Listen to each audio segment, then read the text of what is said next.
You know what time it is. It's the first of the month.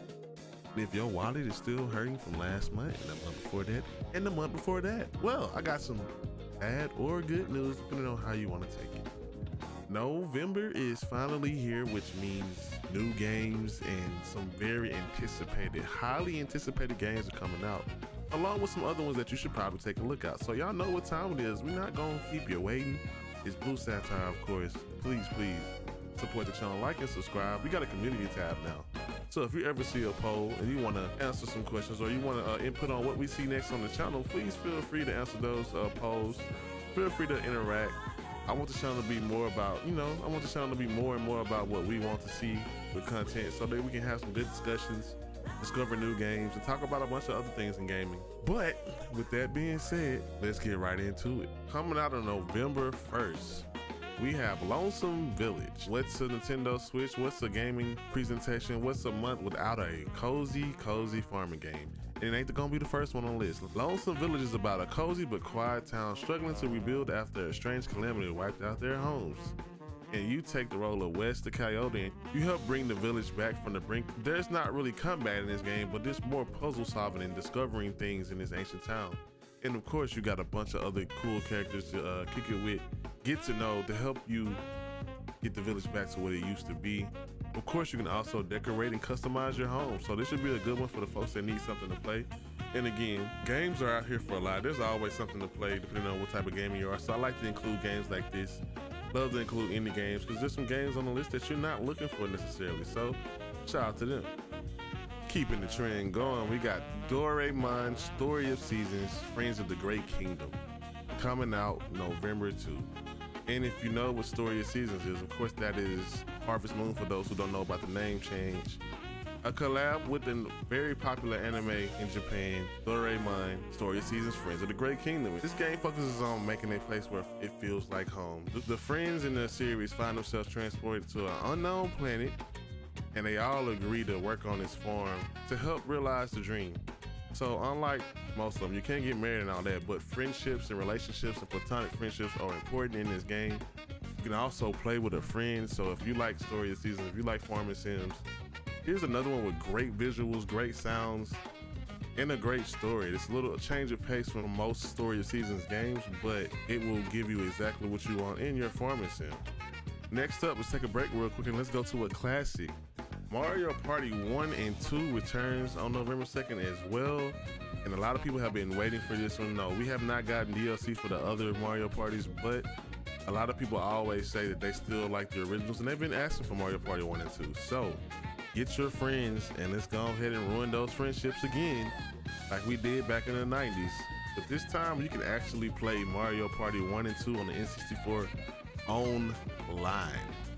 So get ready for that. I'm ready to play it. How about you? Coming out November 4th, we back at it with another farming sim, but this time let's throw some Final Fantasy in that. Harvestella. It's about a vibrant and colorful world where players will tend to their crops. Ooh, surprise. Befriend the townsfolk. Ooh, overcome threats. Wait. Overcome threats. Discover the origin of the world and truth behind the calamity. Unlike most games, there is a season of death that comes in between each season. Crops wither and the dust of death prevents people from even going outside. It's called the Quietest. So in this game, you combine some elements of action role playing from Final Fantasy with some Harvest Moon in there, thrown in there as well. It proves to be an interesting game. The demo is out if you want to try it out first, but it looks good, sounds great, and plays great. And I'm really wondering where this game is going to go. I'm excited to play it. Coming up next, finally, is this the return that we've been asking for? Sonic Frontiers is coming out November 8th. And this is the time that Sonic needs to be that guy like he used to be in the 90s. Going into open world for the first time, essentially. There are 5 massive overworld islands brimming with dense forests, waterfalls, deserts, you name it. Speed apparently will be coming back. A different gameplay. This is a different look for the Sonic franchise. And maybe a needed rebirth. We all know that Sonic has not been up to where it used to be as far as one of the gaming greats. We love Sonic. We just want Sonic's games to be great. And maybe this will be the change that everyone has been asking for. So far, there have been a lot of positive reviews for everyone who's played it. Shout out to the homie Felix Wynn. That's who I'll be looking to see how he feels about it, because he is a Sonic fan, major Sonic fan, as well as the homie Nick. But from what I've seen, it definitely looks different. Definitely looks expansive. I hope that the open worlds aren't dry, but it does look like it could be fun. It could be that change that Sonic needs so desperately to be back on top of the game. And coming out, maybe the biggest release of the year, or one of the biggest releases of the year for many, God of War Ragnarock. The boy and his dad is back, and this time Kratos and Atreus got a journey to the 9 realms in search of answers, but the Asgardians and people like Thor are on their tail, and they're ready for a prophesized battle that may end the world. So if you enjoyed the first game, which was action-packed, great storytelling, and one of the best games to come out in recent times, the sequel is here for us, and I am ready to see what the boy is gonna do now that he's grown a little bit. He's older. Can Kratos handle these teens? Let's see. The boy was real feisty. Let's see what the boy is like now. Also coming November 11th, a classic is coming back. For those who don't know, Tactics Ogre Reborn. It's based on the 2010 game with improved graphics and sound, an updated game design, and bringing new life to the Tactics Ogre genre. And Tactics Ogre, if you ever play Final Fantasy Tactics, it's like a harder version. And it was definitely a great game that I don't know if a lot of people got to enjoy, but I think if you are a tactical fan, a Final Fantasy Tactics fan, or if you like good strategy, this is one that you definitely need to check out. It looks great, the characters are great, the story is always good. And the Square Enix has been on it. This is the second Square Enix game on the list so far.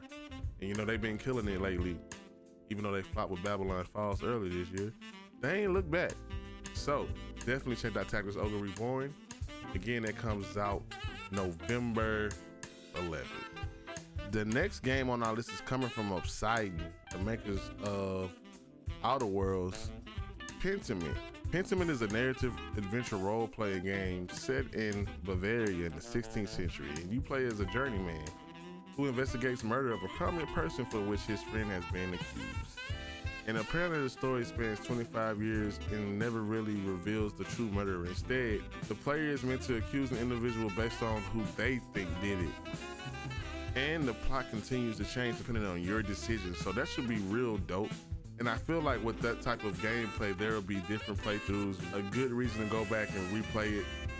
Coming to Game Pass, coming to Steam, it's gonna be a cool time. It's a different type of game. I love when studios try something different. So let's see what it's like. Let's see what it's like.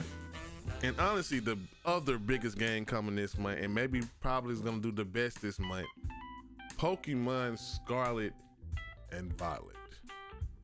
And we all know that on November 18th, everyone's gonna be playing this. If you got a Nintendo Switch, Pokemon is a juggernaut, and this is the first time that this game is going to go into open world, as well as letting you play with 3 other friends at the same time. And what I'm most excited for is how you can take the story in any way you want to go. You can go to the gym leaders and battle in any order you want, I believe, or maybe you can battle the gym leaders whenever you feel like it. But also there are other stories that you can take. New Pokemon, new systems, new designs, new ways of battling. It's just gonna be a cool game. Check out some of the videos that they've dropped, because there's a lot of new mechanics that I just can't cover here in this video. But when I say Pokemon Scarlet and Violet is trying to redefine the franchise with familiar things, but also trying something new, I can't wait, because I believe this will be the biggest Pokemon to date. That will show us how the future will go. Arceus and Sword and Shield walk so this game could run. Let's see if it holds up.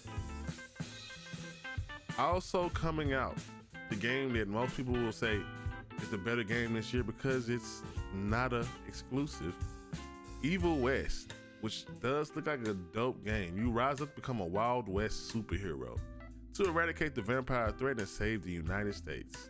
Because we all know the United States needs some saving. The game reminds me of some Devil May Cry with some Bloodborne thrown in. It looks very difficult, but the gameplay looks dope. You explore and you fight in a narrative-driven campaign while upgrading your weapons and hunting tools.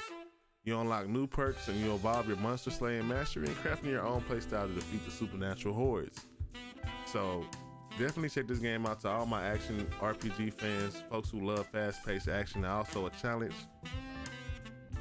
And last on my list is Warhammer 40,000 Darktide. And the Warhammer franchise is a classic, but this new one, I actually got to play the beta. It's a 4-player co-op action game set in the hive city of Tertium, whatever you say. And you gotta fight together with your friends against hordes of enemies, and the missions kind of change every time a little bit. You got different paths that you can go, different weapons, different classes. The game looks fun. The game was fun when I played the demo. It's coming on PC and Xbox. And if you need something to play with your homies, get some slaying in with some homies, this is the game for you. November has a lot to offer this month, and that's another game that I wanted to throw on this list. That's my list for the month.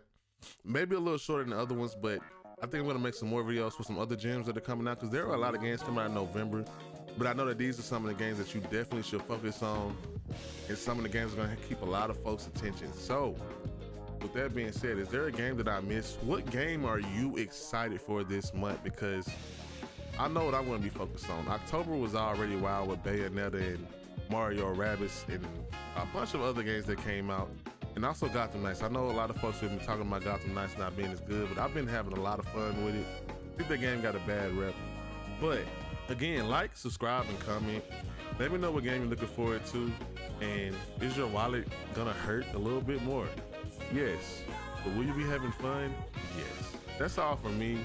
I'll see you next month for the next games coming out, but also for other videos in between that.